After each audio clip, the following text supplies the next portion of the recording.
Thank you very much. Good morning, everyone. Before I start the presentation, I would like to thank Radiating Hope for having enabled us and the organizers for having enabled us share our experiences in a region with similar challenges or problems.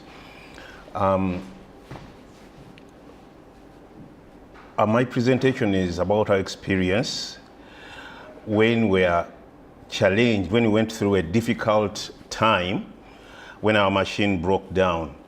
We are not praying, but we think it can happen to any of the countries in the region, because I was talking to my colleague, this very region, we can't talk about the same problems from, even if we are given a whole year, we can lament about the similar problems. So that's the topic I'm going to talk about, our experience with high dose rate brachy as a palliative option for treatment of local advanced cervical cancer in the absence of external beam radiation therapy. Those are my names. And cervical cancer is the leading cause of mortality from cancer among women in the developing countries. And it is documented that radiation is the main treatment modality in advanced cervical cancer. That's not doubted. But access to radiation therapy is inadequate for most patients in low and middle income countries.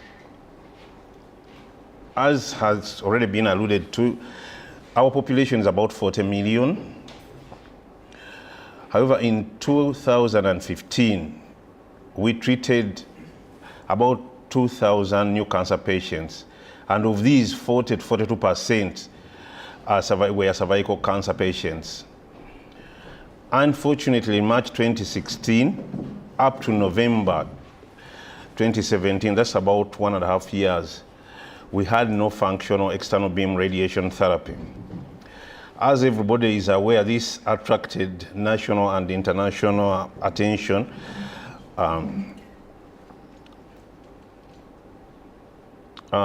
This is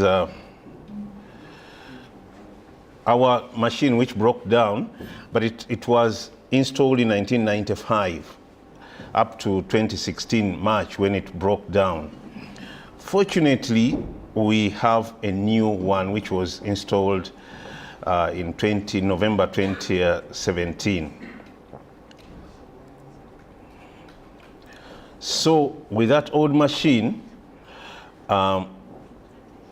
we had treated patients from 1995 to 2015 when it broke down.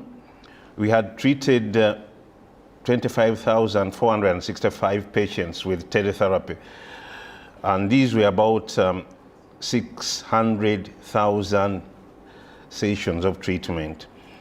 And we had a low dose rate cesium-137, and with that we had treated 5,295 insertions. So you can see, despite the old equipment of like 20 years, we managed to treat these high number of patients. This is a graph showing the gradual increase in the number of patients since the machine was installed in 1995 up to 2015 when it broke down.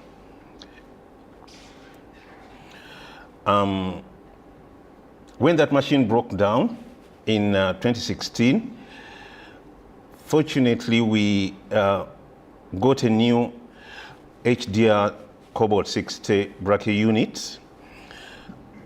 And as you are aware, in our region, we have got problems of equipment and personnel.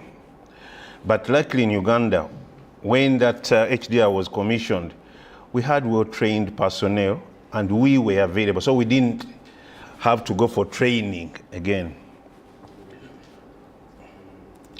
So we sat down when we got that problem and scratched our heads because we were being bombarded with consultations left and right.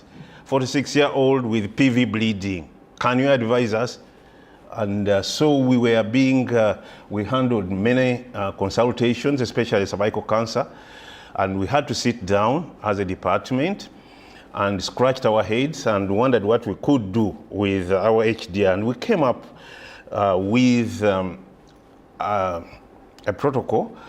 And so after that, we after treating a couple of patients, we sat down and reviewed what we had done in that first year of with HDR.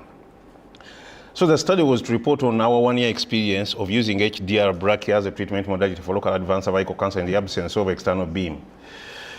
And we know this very well that it's not a standard of care, HDR alone, but with our RT, problems in Africa are similar and recurrent. And these include machine breakdowns and downtimes and decommissioning are some of the many events in many RT departments in Africa. So we reviewed a total of 371 cervical cancer patients who were referred for brachy from 2016 to Feb 2017, and it was a retrospective study which we did in June 2017. And these were our dose fractionations. We used weekly 6.5 gray times 4, or 8 gray times 3 weekly, or 9 gray times 2. And in severe bleeding, we had to use 10 gray single fraction in patients who were very actively bleeding. So we reviewed, at presentation, we scored the ECOG status, the degree of bleeding by asking the patients, the discharge and the pain. All these were noted and scored in the chart at presentation. And at the first insertion, tumor size was visually estimated. That is the diameter of the size of the lesion. And this was recorded in the patient's charts. First insertion, tumor was 6 centimeters. Second insertion, 4. Third insertion, no tumor seen, that kind of stuff.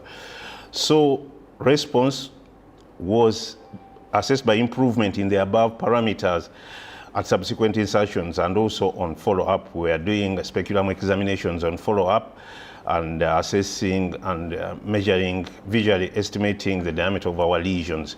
And these are our results which we come up with. Our age ranged from 28 to 78 years with a median age of 49.7 years and a peak age range of 49 years. And below were our histology: squamous cell 96.5, adenocarcinoma 3.5%, and the degrees of differentiations were as seen below. This slide shows a summary of the number of patients we treated, the stage, or their stages, the dose, and fractionation. But as you can see from this slide, this is the commonest stage we saw, and we still see 3B, followed by 2B. And these are the dose fractionations. We don't see this commonly, so is 2A. We don't commonly see that. So 76% of patients who were actively bleeding had stopped at by the second insertion, and 91% at the third insertion. The cervical tumors reduced in size by more than 80% by the third insertion in most of the patients. And we noted some limitations with HDR, that it is known that it's unable to treat effectively the pelvic side wall and the parametrium. However, on the positive side, 41% of our patients came back after restoration of the cobalt and eventually received external beam, which is a very big number, almost coming to 50%. These people lived through that very difficult period and came back with no evidence of disease, so we treated them using external beam radiation therapy. I think we deserve a clap on that.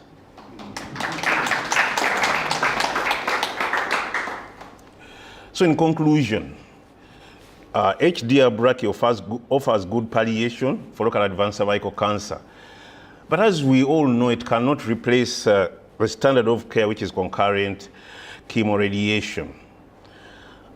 And the lesson which we've learned from Uganda, which is the power of Africa, emphasizes the fact that absence of external beam radiation therapy should not limit treatment of patients with local advanced cervical cancer in the presence of brachy alone in low to middle income countries. And one of our recommendations is that what happened to us teaches us a lesson that there is need for support and systems of care, especially more vigorous mechanisms to ensure that radiation therapy is part of planning for cancer care and control. Because for us, it just bumped into us and we were being asked left and right and we didn't have answers. Why didn't you do this? Why? You are the clinicians, why didn't you warn us? But we had done that. Thank you very much.